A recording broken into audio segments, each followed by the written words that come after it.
Hey Raiders fans, welcome back. We're here with an exclusive video that dives deep into the latest updates on our beloved Las Vegas Raiders. Before we jump in, make sure you hit that subscribe button and smash the like button so you never miss breaking news, player updates, and exclusive behind-the-scenes content from the Silver and Black. We've got a lot to cover today, and this is the perfect way to make sure you stay on top of everything going on with the team. Now, a lot of the players we're going to talk about today have been featured on my previous videos where I highlighted guys who I thought could make an impact on the Raiders roster.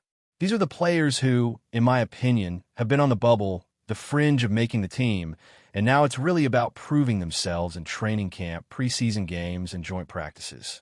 If they don't start turning heads and showing the coaches that they belong, they could very well find themselves out of the picture. Today, we're going to rank these players from 10 all the way down to 1, with number 1 being the player I think is on the absolute hottest seat right now. So, let's get started with number 10. This spot goes to linebacker Cody Lindenberg. I know what you're thinking. He was a 7th-round pick drafted by this regime, so surely he's a lock, right? Well, not exactly. While I do believe Cody has a legitimate chance to make the roster, nothing is guaranteed. If the Raiders decide to keep only 5 linebackers, which is a strong possibility, it's going to be a tight race between him and Tommy Eichenberg for that final spot. The top 4 linebackers, Jermaine Pratt, Alanon Roberts, Devin White, are already locked in, so this last slot is really up for grabs. Cody played 25 snaps in the preseason game against Seattle and posted a 53.8 overall PFF grade. That's decent, but it's not eye-popping. You also have to factor in players like Matt Jones, who has been getting a bit of hype lately. There's a little smoke around him, and we know that where there's smoke, there could be fire. I don't think he'll take away Cody's job, but it makes the competition stiffer. Cody, you're not guaranteed a roster spot yet. Moving on to number 9, we've got quarterback Darn Holmes. Earlier this week, Vincent Bodson called Holmes a lock to make the team, but I think that's a bit premature. The Raiders have been experimenting with a lot of different players in nickel packages, and they've rotated corners and safeties into those roles. Darn didn't start for the Raiders, and he played just 12 snaps against Seattle, earning a 63.4 overall PFF grade. Not bad, but not spectacular either.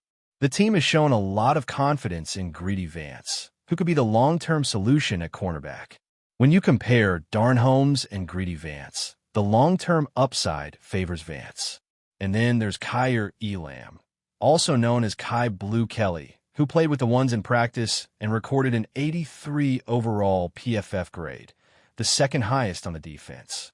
He's been working both outside corner and nickel, which adds to his versatility. If the Raiders have to choose between Holmes and a more versatile player like Kai Blue Kelly, I think Kai is going to get the nod. Coming in at number 8, we have running back Sincere McCormick. Now, some might argue he should be higher on the list, but I think other players are in more precarious positions. McCormick's role isn't just about running between the tackles. He has to prove he can be a reliable pass protector. Against Seattle, he posted an 82.8 PFF grade in pass blocking over 14 snaps, which is encouraging. But he's competing with Dylan Lowy, Alex Collins, and Collier for playing time, as well as for potential duties on special teams, including punt and kick return responsibilities. McCormick isn't going to make this squad just because he runs the ball well. His ability to protect the quarterback and contribute on special teams will likely be the deciding factor. At number 7, we've got defensive tackle Leke Feu. He's a tough situation because he's been battling injuries and hasn't been fully available. The Raiders need players who are reliable and healthy, especially after the release of Christian Wilkins. FAU was supposed to step into that role, but if he can't stay on the field consistently, other defensive tackles like John Ulu, Zach Carter, Thomas Booker, and Tank Booker will continue to earn more reps and more opportunities to impress the coaching staff. He's in a walking boot and hasn't been fully active in practice, so his spot is very much on the line. Health is the key here. If FAU can't show he's ready to contribute consistently, he may find himself on the outside looking in.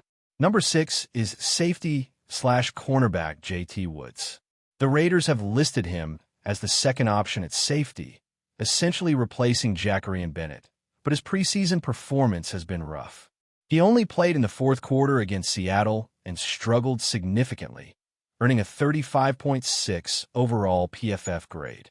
He overpursued, missed tackles, and generally didn't make a positive impact. To make matters more complicated, the team added Terrell Edmunds, who can fill a similar role and has a stronger track record. The Raiders also have other young safeties like Harper, Trey Taylor, Chris Smith, and the hope that Lonnie Johnson Jr. will return by week 4 or 5. Woods was given a chance, but right now, it looks like he's going to have an uphill battle to stick on a roster. Before we move into the top 5, I want to remind you to check out Raiders gear deals. If you need shorts, shirts, sweatshirts, or anything related to the silver and black, go to chatsports.com/RaidersAle. Some items are up to 50% off. This is a perfect way to represent your team at games, events, or just around town. Personally, I always make sure I look sharp in Raiders gear whenever I'm attending a game or fan event. Whether for yourself, your kids, or your significant other, this is the spot to grab great deals. Back to our hot seat countdown, number 5 is safety Chris Smith. He's been asked to fill the Lonnie Johnson Jr. role in a big nickel package, playing more snaps than anyone else on defense in a preseason game, 45 total, but he struggled, earning a 55.8 overall grade. The coaching staff clearly wanted to see him take advantage of this opportunity, but he didn't stand out, which is why they went out and added Terrell Edmunds shortly after. Smith has potential, but his margin for error is shrinking, and if he doesn't show more in the coming weeks, he could find himself in trouble. Number 4 is wide receiver Tommy Milloe, a 6th-round pick from Montana State. Milloe's situation is precarious because he's currently buried at the bottom of the depth chart, both at wide receiver and on special teams. Against Seattle, he played only 7 snaps and hasn't shown he's ready to contribute immediately. The Raiders are a team that wants to win now, and if Milloe doesn't demonstrate that he can help the team this season, they may move on. He's a project with long-term potential, but in the short term, he's on thin ice. And number 3, we've got linebacker Amari Gaynor. This one is tough because he hasn't really done anything wrong. He's a hard worker, and he brings value on special teams. However, he finds himself in the wrong place at the wrong time. The Raiders added Jamal Adams, have 3 linebackers on 1-year deals, and are heavily invested in players like Jermaine. And there you have the first 7 of our Raiders hot seat countdown. Each of these players faces a critical few weeks in training camp, joint practices, and preseason games to prove they deserve a roster spot. Some have shown flashes of potential, while others are struggling to make a case. The Raiders are a smart organization, and their decisions reflect both immediate needs and long-term planning. For players on this list, the margin for error is incredibly thin. These next few weeks will determine who earns a place on the silver and black, and who may have to find opportunities elsewhere. All right, Raiders fans, we're back with the continuation of our hot seat countdown, and things are about to get really interesting. The players we're talking about now aren't just on the bubble. They're in the hot seat, and their performance over the next few weeks could very well determine the trajectory of their entire season, or even their career with the silver and black. The pressure is real, the competition is fierce, and every snap matters. So buckle up, because we're diving into the top 2 players who have the most to prove right now. Coming in at number 2, we've got tight end Darren Styles. This is a player who has been with the team for a couple of seasons, but his role has always been inconsistent. In last year's games, he showed flashes of potential, some clutch catches in key moments, but he also struggled with route discipline and blocking assignments. This preseason, Darren has only managed a limited number of reps, and while he's physically talented, the question is whether he can consistently execute at the level the Raiders need.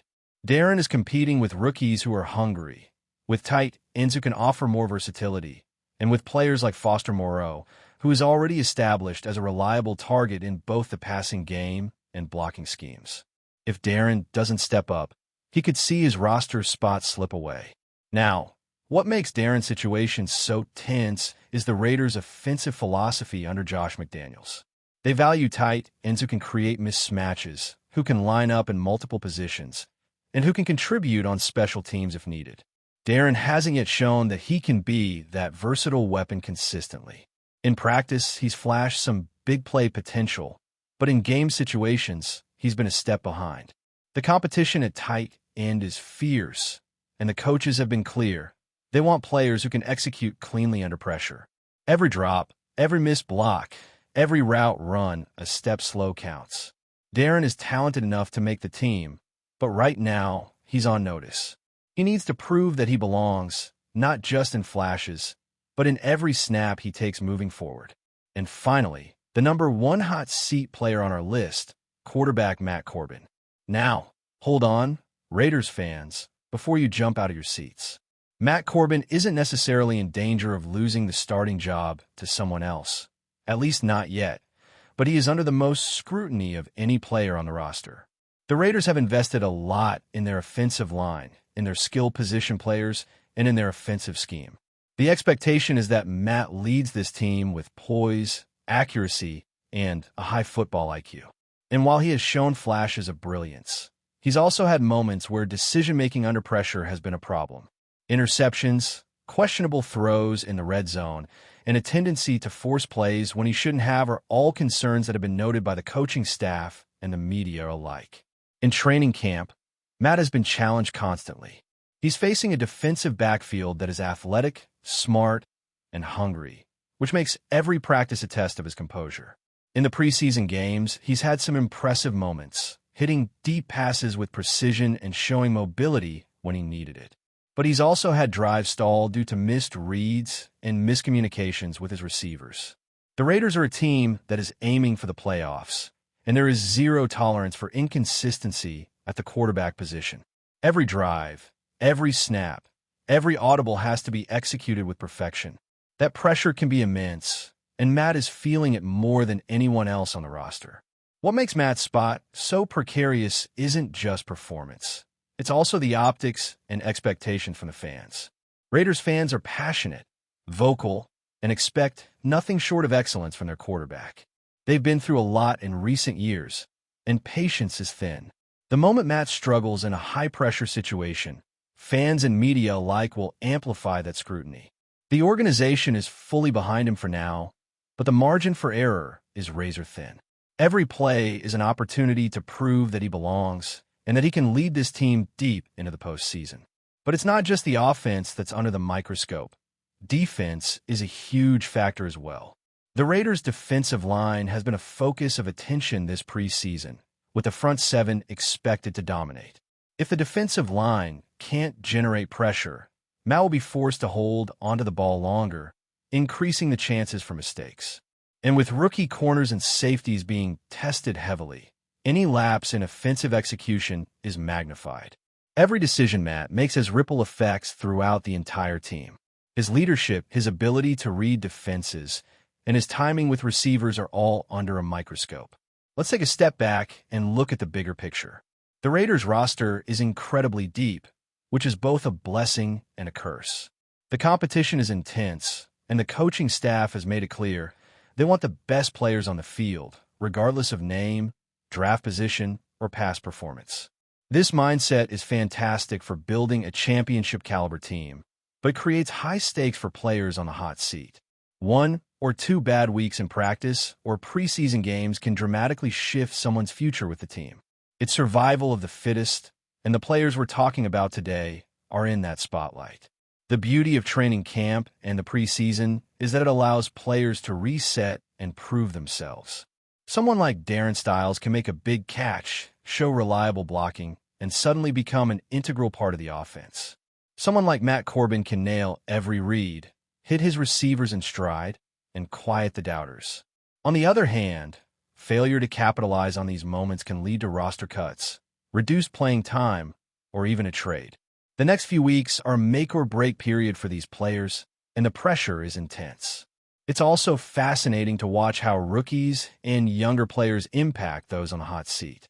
When you have hungry, talented newcomers pushing for snaps, veterans can't rely on their past performance or reputation.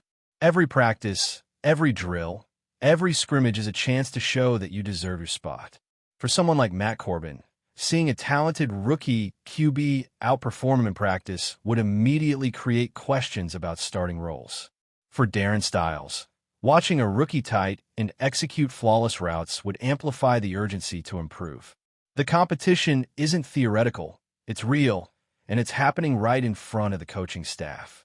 Whispers are swirling around the NFL community after cornerback Jakorian Bennett's sudden departure from the Las Vegas Raiders, a move that has sparked more questions than answers.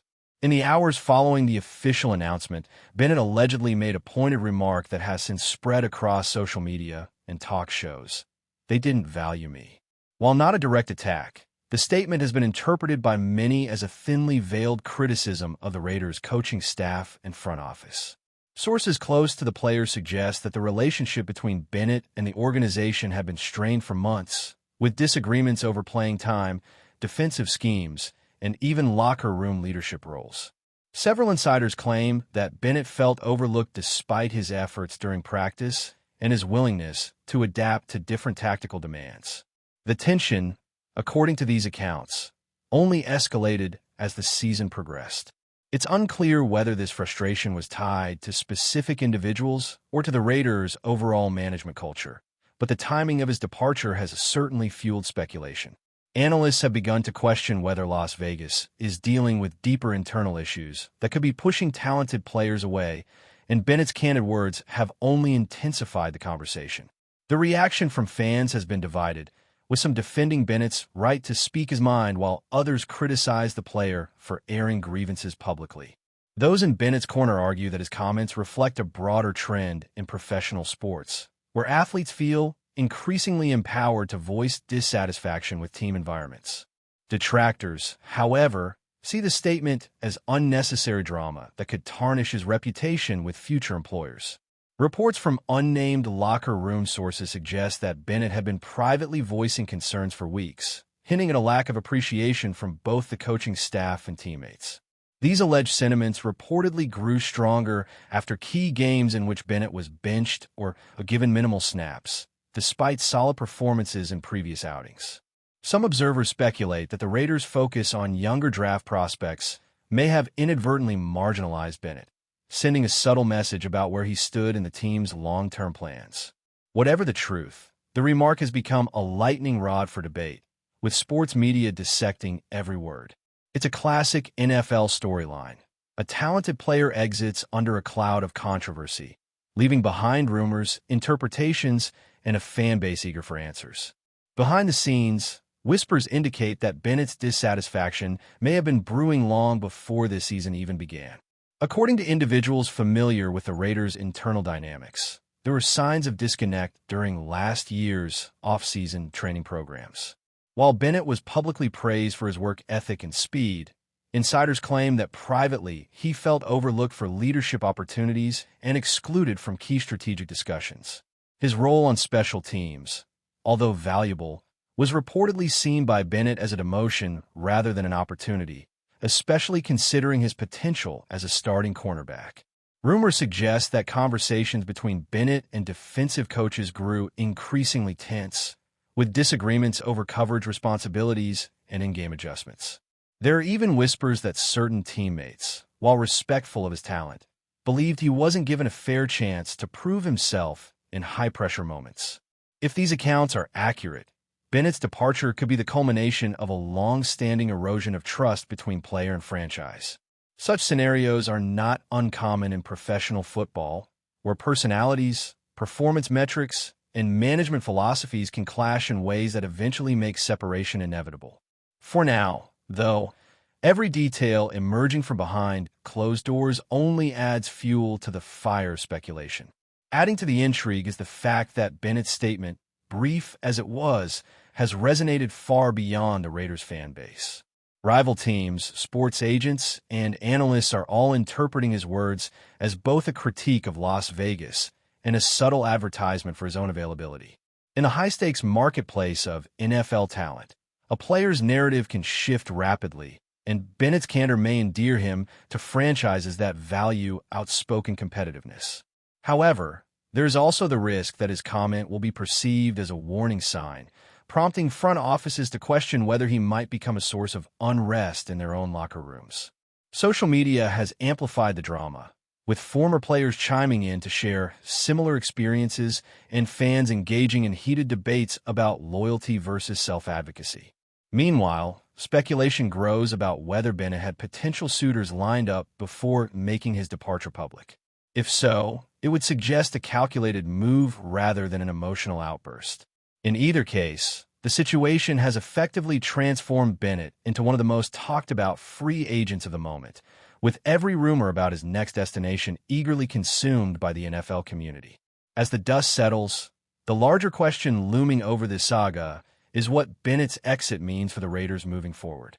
If his claim of being undervalued is even partially accurate, it could point to a systemic issue within the organization, one that might influence other players' decisions about their future with the team. Historically, franchises that fail to recognize and reward contributions, whether on or off the field, risk fostering a culture of discontent.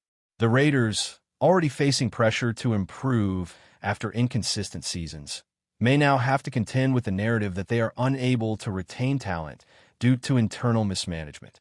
For Bennett, the road ahead is equally uncertain. He must navigate the delicate balance between telling his truth and maintaining an image that appeals to prospective employers.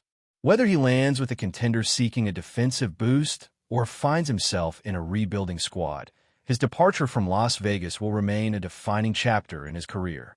And until more concrete details emerge, the story will continue to live in the space between fact and rumor, where every word carries the weight of both possibility and controversy. That's it for this update. If you enjoyed the video and want to stay updated with exclusive news about our Las Vegas Raiders, be sure to subscribe to our channel and hit that like button. We can't wait to hear your thoughts in the comments. See you in the next video.